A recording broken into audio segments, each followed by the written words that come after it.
तो hi friends, welcome है आप सभी का। नमस्कार। और इस वीडियो में हम लोग जानने वाले हैं रेलवे ग्रुप डी में कौन कौन सा पोस्ट है, कब से फॉर्म भराएगा, ठीक है, कहाँ पे कितनी सीटें हैं, क्या एग्ज़ाम का शेड्यूल रहेगा, सारी चीज़ें, ठीक है, सभी जोन का जानेंगे डिटेल में। तो चलिए शुरू करते हैं। देखिए, सबसे पहले हम लोग जान लेते हैं कि कौन कौन सा सीट है, मतलब कौन कौन से पोस्ट हैं, ठीक है। तो पोस्ट पैरामीटर पहले जानते हैं, उसके बाद डेट वगैरह जानेंगे, फिर सारा कुछ जानेंगे सिलेबस वगैरह के बारे में। तो देखिए, रेलवे ग्रुप डी में इस बार 14 प्रकार की सीट्स निकाली गई हैं, ठीक है। ये 14 प्रकार के सीट्स हैं। देखते हैं कौन कौन सा पोस्ट है। और इन सभी के लिए सिंपल, अगर आप 10th पास हैं तो आप अप्लाई कर सकते हैं। पहला पोस्ट है असिस्टेंट, ठीक है, सिग्नल एंड टेलीकम्युनिकेशन, SNT लिखा गया है, मतलब सिग्नल एंड टेलीकम्युनिकेशन। दूसरा है असिस्टेंट वर्कशॉप, ठीक है, वर्कशॉप जहाँ पे रेल वगैरह मरम्मत का काम होता है, ठीक है, मैकेनिकल डिपार्टमेंट का नाम दे दिया गया है, ठीक है। असिस्टेंट ब्रिज इंजीनियरिंग है। फिर है आपका assistant carriage and wagon. Next है असिस्टेंट लोको शेड, ठीक है, ये लोको शेड और डीजल, तो यहाँ पे मैकेनिकल डिपार्टमेंट आ जाता है ये भी। फिर है असिस्टेंट लोको शेड, ये आपका इलेक्ट्रिकल डिपार्टमेंट का। असिस्टेंट ऑपरेशंस, ये भी आपका इलेक्ट्रिकल डिपार्टमेंट का है।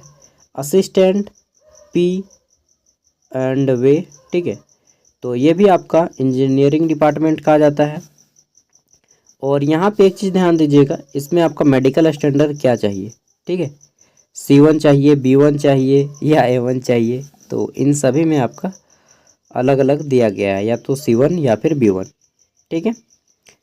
नेक्स्ट देख लेते हैं। तो अगला है हमारा यहाँ पे 9 नंबर की post assistant TL and AC, ये भी आपका वर्कशॉप का है। Assistant LT and AC electrical, assistant engineering, assistant TRD और असिस्टेंट ये पॉइंट्समैन ट्रैफिक का है।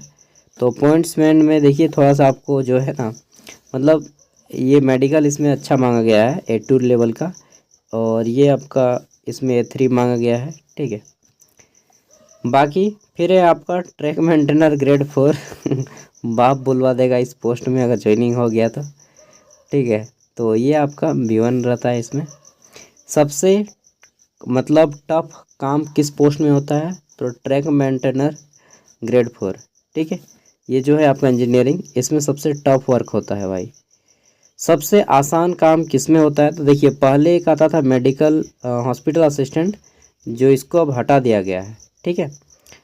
अब यहाँ पे सबसे मस्त पोस्ट है आपका असिस्टेंट सिग्नल एंड टेलीकम्युनिकेशन, ये वाला, ठीक है, सबसे अच्छा पोस्ट, ठीक है।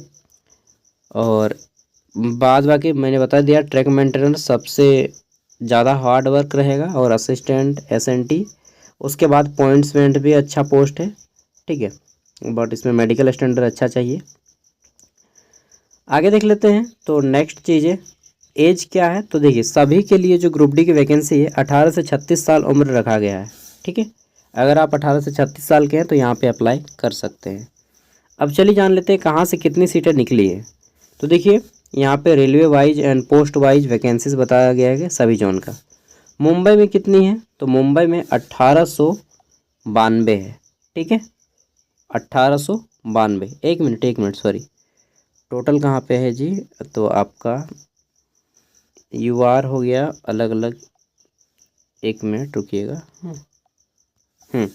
यहाँ पे देखिए इस रो में आपको टोटल दिखा 4672, ठीक है, मुंबई में 4672 है। आगे देख लेते हैं। तो नेक्स्ट आपका जयपुर में जो टोटल है वह है आपका 1433, ठीक है, जयपुर राजस्थान में आ जाएगा आपका। आगे देख लेते हैं। तो नेक्स्ट है आपका हुबली, ठीक है, तो हुबली में आपका जो सीट है टोटल वह आपका 503 है। नेक्स्ट देख लेते हैं आगे। तो अगला है हमारा यहाँ पे, और ये आ जाता है इसमें टोटल 1614, जो कि जबलपुर है, ठीक है। जबलपुर में कितना है टोटल, तो 1614 है। आगे देख लेते हैं नेक्स्ट। तो अगला है हमारा भुवनेश्वर, ठीक है, उड़ीसा, और यहाँ पे जो टोटल सीट्स हैं वो हमारे 964 है, 964। नेक्स्ट है हमारा बिलासपुर, ठीक है, जो कि आपका टोटल जो सीट्स है यहाँ पे बिलासपुर में 1337 है, ठीक है। आगे देख लेते हैं। तो नेक्स्ट है आपका न्यू दिल्ली, और न्यू दिल्ली में यहाँ पे सीट्स अच्छा खासा है। तो कितना है, 4785, 4785 सीट्स है। उसके बाद देखते हैं तो चेन्नई में आपका 2694 सीट्स है। तो चेन्नई 2694 सीट्स। आगे देख लेते हैं तो गोरखपुर आ जाता है हमारा, और गोरखपुर में 1370 सीट है। यार यूपी वाला है भाई इलाका, यहाँ पे तो अपने भीड़ रहता है ना। गुवाहाटी देखिए, गुवाहाटी में आपका जो है 2048 सीट है, ठीक है। तो ये आपका असम नॉर्थ ईस्ट का स्टेट आ जाएगा। आगे देख लेते हैं तो कोलकाता, अरे भाई इस बार कोलकाता में बहुत कम सीट्स हैं। तो इस बार कोलकाता में आपका मात्र 1817 सीट दिया है, ठीक है। आगे देख लेते हैं तो नेक्स्ट आता है हमारा मुंबई, ठीक है। एक मिनट, ये मुंबई सेंट्रल है, और यहाँ पे आपका जो टोटल सीट्स है वह है 3244, यानी कि मुंबई में दोनों जगह से ज़्यादा सीट्स है, तो वैकेंसीज भी ज़्यादा आएंगी मुंबई में ही। हाजीपुर देख लीजिए, तो हाजीपुर में जो आपका सीट है बिहार में पड़ता है, और 1251 सीट्स है हाजीपुर में। नेक्स्ट है आपका प्रयागराज, और प्रयागराज में जो सीट है आपका कितना है, तो 2020 सीट है प्रयागराज में, ठीक है। कोलकाता की देख लीजिए, तो कोलकाता में जो आपका टोटल सीट है ये आपका साउथ ईस्टर्न रेलवे कोलकाता, यहाँ पे आपका जो है टोटल 1044 सीट्स है, ठीक है। नेक्स्ट देख लेते हैं तो यहाँ पे सिकंदराबाद में आपका 1642 सीट है, 1642। आगे देख लेते हैं तो बस इतना ही है यार, और नहीं है, ठीक है। तो बोलिएगा भाई इसमें तो बहुत सारा नहीं दिया गया, देखिए अटेस्ट कर दिया गया है। जैसे कि मैं यहाँ पे बता देता हूँ, सपोज दैट आपका हाजीपुर है, ईस्ट सेंट्रल रेलवे, ठीक है। तो इसमें ईस्ट सेंट्रल रेलवे में आपका जो धनबाद जोन है, जैसे कि झारखंड का आता है एरिया, ठीक है, इसमें भी इंक्लूडेड है, बिहार का भी इंक्लूडेड है। तो बड़ा मतलब सभी को मिक्स करके निकाल दिया गया है, ठीक है। तो ये है, आप लोग जिस जोन से अप्लाई करना चाहते हैं कर सकते हैं। बाकी मैं बता देता हूँ आपको, सबसे ज़्यादा जो आपका फॉर्म गिरेगा वो मुंबई से ही गिरेगा, और दूसरा नंबर न्यू दिल्ली से गिरेगा, ठीक है। मुंबई न्यू दिल्ली सबसे ज़्यादा फॉर्म आएगा, क्योंकि यहाँ पे सबसे ज़्यादा वैकेंसीज हैं, ठीक है। अब चलिए हम लोग डेट वगैरह जान लेते हैं और शेड्यूल वगैरह। तो देख लीजिए काम क्या करना होता है। ट्रैक मेंटेनर ग्रेड 4, बाप बुलवा देने वाला जॉब, ठीक है। चलिए, तो सबसे हार्ड काम होता है भाई, टफ होता है रियली। देख लेते हैं तो लेवल 1 ऑफ 7 CPC पे मैट्रिक्स, एंड यहाँ पे जो फॉर्म भरा आएगा वो आपका फॉर्म 23 तारीख से भराना शुरू हो जाएगा, 23 जनवरी से। वहीं पे लास्ट डेट आपका 22 फरवरी तक आप फॉर्म को भर पाइएगा, ठीक है।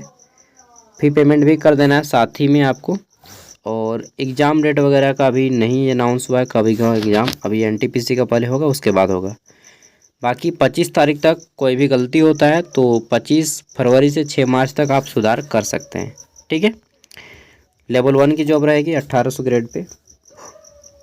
टोटल वैकेंसी यहाँ पे 32,438 है, ठीक है।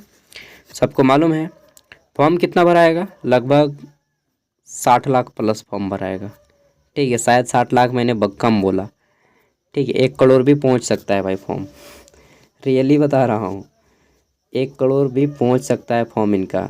80 लाख 90 लाख फॉर्म भरा ही जाएगा। चलिए जो भी है मैं बता दे रहा हूँ। और देखिए जिनका सब कुछ कंप्लीट है, मतलब जिनका मैथ भी अच्छा है, ठीक है, जीके भी जीएस भी अच्छा है, मैथ जीके 2 ही चीज़ तो फॉलो ही करना है, क्योंकि रीजनिंग जिसका मैथ अच्छा होगा ऑब्वियसली बात है कि रीजनिंग भी अच्छा होगा, ठीक है। आज मुझे एक लड़का बोल रहा था कि जो मतलब ITI कर चुका है, इंटर कर चुका है, ग्रेजुएट है, और पूछा कि कितना वैकेंसी है, मैंने बताया 32,000, ठीक है। तो उसने बोला कि यार हम अप्रेंटिस किए तो मेरे लिए कितना होगा, हम बोले इसका 5% निकालो 32,000 का। तो 32,000 का 5% नहीं निकालने पा रहा था। हम बोला तुम भरबो मत करना, होगा नहीं, झूठ मूठ का फालतू पैसा बर्बाद होगा, ठीक है। तो जिसका मैथ कमज़ोर है, जीके कमज़ोर है, मत भरिए फॉर्म, फालतू आपका पैसा बर्बाद होगा, उम्र बर्बाद होगा। ठीक है, सच बता रहा हूँ, नहीं होगा आपका। जिसका मतलब मैथ बहुत स्ट्रॉन्ग है, जीके बहुत स्ट्रॉन्ग है, वही लोग अप्लाई कीजिए। ठीक है, नहीं तो फॉर्म और पैसा मतलब क्या बताएं, उम्र और पैसा दोनों बर्बादी होगा, कुछ नहीं हाथ आएगा। माया में नीला राम, दुविधा में दोनों गए, सच बता रहा हूँ। 32,000 सीट है, क्या लगता है यहाँ पे एसएससी सीजीएल वाला लड़का सब घुस जाएगा? मजाक लग रहा है, हैं? एनटीपीसी का लड़का सब लेगा यहाँ पे जॉब, उसी का लगेगा या तो जो एनटीपीसी का तैयारी कर रहा है। ठीक है, या तो कोई एनटीपीसी का तैयारी कर रहा है, चाहे जेई का तैयारी कर रहा है, या फिर आपका एनटीपीसी का रहेगा, जेई वालों का लग जाएगा, जो लोग बन जाते हैं। ठीक है, और एलपी वगैरह का, जो एलपी वगैरह की एग्ज़ाम दिए हैं। ठीक है, इन्हीं सब का रहेगा, क्योंकि वो पिछले टाइम से प्रिपरेशन कर रहे हैं, जिसका बहुत अच्छा हो चुका है वही लोग का जॉब रहेगा, बाकी का किसी का जॉब नहीं रहेगा। ठीक है चलिए, और फॉर्म फीस 500 है, बाकी एसटी एससी और रिजर्वेटिंग कैंडिडेट को 250 देना पड़ेगा फॉर्म फीस। ठीक है, एग्ज़ाम सेंटर आपको कहीं पर भी भेज सकता है यार। मतलब मान के चलिए ना कि 1,000 रुपया आपका एग्ज़ाम फी लग जाएगा। एग्ज़ाम कब होगा कोई गारंटी नहीं है कब होगा, इस साल भी हो सकता है, अगले साल भी हो सकता है। ठीक है, इस साल तो शायद मुमकिन होगा तो फिर लास्ट में अक्टूबर नवंबर दिसंबर पहुंच जाएगा, और नहीं तो फिर अगले साल जनवरी में ही एग्ज़ाम होगा। ठीक है, इतना फास्ट एग्ज़ाम रेलवे नहीं लेती है कंडक्ट। एनटीपीसी का फॉर्म देखिए ना, 6-7 महीना से ज़्यादा होने लगा, अभी तक नहीं हुआ है। ठीक है, तो मतलब 6 महीना तो हो ही गया। आरपीएफ का अभी तक नहीं हुआ है यार, तो आप लोग फिर सोचिए ही मत। बाकी एग्ज़ाम 90 मिनट टाइमिंग दिया जाएगा। यहाँ पे जनरल साइंस के 25 क्वेश्चन रहेंगे, मैथ के 25 क्वेश्चन रहेंगे। ठीक है, और यहाँ पे reasoning, general intelligence and reasoning 30 marks का रहेगा, एंड जनरल अवेयरनेस मतलब जीके आपका 20 मार्क्स का रहेगा। ठीक है, यहाँ पे देखिए आपका जो वेटेज मिल रहा है, किसका मिल रहा है ज़्यादा, तो यहाँ पे सबसे ज़्यादा रीजनिंग का है। ठीक है, रीजनिंग 30 मार्क्स का है, जीके आपका कम है, यहाँ पे वेटेज 20 मार्क्स का है। बाकी साइंस 25 मार्क्स का, मैथ 25 मार्क्स का 50, और जीके 30 मार्क्स का 80, 20 नंबर आपका रहेगा, सॉरी 20 नंबर जीके रहेगा। साइंस अलग से पूछा जाएगा। ठीक है, और अगर आप पिछले बार का क्वेश्चन देखे होंगे तो नेगेटिव मार्किंग यहाँ पे 1/3 रहेगा। बाकी जो रीजनिंग आएगा ना, वो आपका बैंकिंग लेवल का रीजनिंग आजकल रेलवे ग्रुप डी में आता है। विश्वास नहीं लगता है, पिछले बार का पेपर देख लीजिएगा। ठीक है, मेल कैंडिडेट यहाँ पे उसके बाद जो एग्ज़ाम क्वालिफाई करते हैं उनको फिजिकल में जाना होता है, तो मेल कैंडिडेट को 35 किलो का वज़न उठा के 100 मीटर की दौड़ लगानी होगी 2 मिनट में, और फिर 1000 मीटर की दौड़ 4 मिनट 15 सेकंड में कंप्लीट करना होगा। फीमेल को 20 केजी का वज़न उठा के 100 मीटर की रेस 2 मिनट में कंप्लीट करना होगा, और दौड़ 1 किलोमीटर आपको 5 मिनट 40 सेकंड में कंप्लीट करना होगा। तो टाइम देखिए, यहाँ पे दौड़ भी टफ है और इसका वेटिंग भी टफ है यार। कोई पैसा वैसा है तो अच्छा खासा बिजनेस करो अपना, नहीं तो इस समय मतलब क्या ही बताएं, आदमी टूट पड़ता है, टूटो कूदो। चलिए, जो भी है मैंने सब कुछ बता दिया, और मैं फिर से अवेयर करना चाहूँगा कि जिसका मजबूत नहीं है मैथ जिसका कमज़ोर है वो लोग फॉर्म मत भरिए, नहीं होगा। ठीक है, सिंपल सा बात। मैथ में अगर आप 25 में इसका 20 नंबर लाते हैं, ठीक है, मतलब एटलीस्ट 15 से नीचे लाते हैं ना, तो मत भरिए, नहीं होगा। 15 से नीचे है तो नहीं होगा, आपको मजबूत करना पड़ेगा, और साइंस भी मजबूत करना पड़ेगा। और पिछले बार जो बच्चा लोग एग्ज़ाम दिया था ना, ठीक है, 2022 में एग्ज़ाम दिया हुआ है जिनका वो सब ताक लगा के, घात लगा के बैठा है कि कब रेलवे ग्रुप डी का आएगा तो उन लोग लेगा। चलिए, मैं डिमोटिवेट नहीं बोल रहा हूँ, सच्चाई बता दे रहा हूँ। थैंक यू, काफ़ी ज़्यादा लेट हो गया, लंबा हो गया। फॉर्म मत भरिएगा जिनका मैथ कमज़ोर होगा। अच्छा, और एक चीज़, अगर आप इस फॉर्म को भरना चाहते हैं तो आप अपना फ़ोटो वाइट बैकग्राउंड में करवा लीजिएगा, नहीं तो फिर बाद में फ़ोटो स्कैनिंग वगैरह में दिक्कत होगा। ठीक है, और इसका फॉर्म आप अपने मोबाइल से भी भर सकते हैं। जब ओपनिंग होगा तो मैं आपको एक वीडियो दे दूँगा। ठीक है, और इसका PDF वीडियो का डिस्क्रिप्शन में, आप वहाँ से इसका PDF भी डाउनलोड कर सकते हैं।